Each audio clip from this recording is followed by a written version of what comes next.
Welcome back to the ArchX tutorials. In this video, I will show you how to select tasks based on the project manager and not necessarily the user who is dedicated to do the task. So I will show you how to do this. Let's dive into ArchX.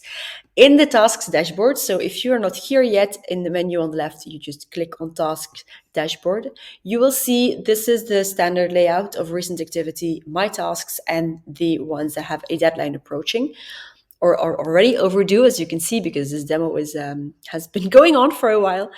You can edit it in the top right-hand corner. You can edit the layout and add a board as you want.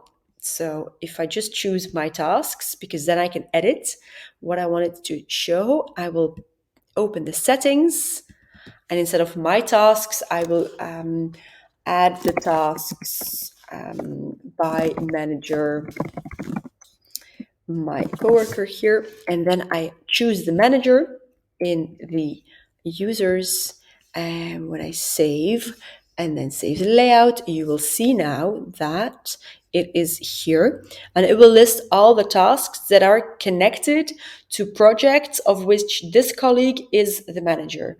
So this is perfect if you are the project manager of only a few projects and your coworker has many others. Or has others, you can just select the ones that you are responsible for, even if the task itself, if you click on it, the task itself, so the project manager is my coworker, the task itself is connected to me, okay? So it's not just my tasks, it's the ones that you are the manager of. So you can already, or you can now filter on the manager too.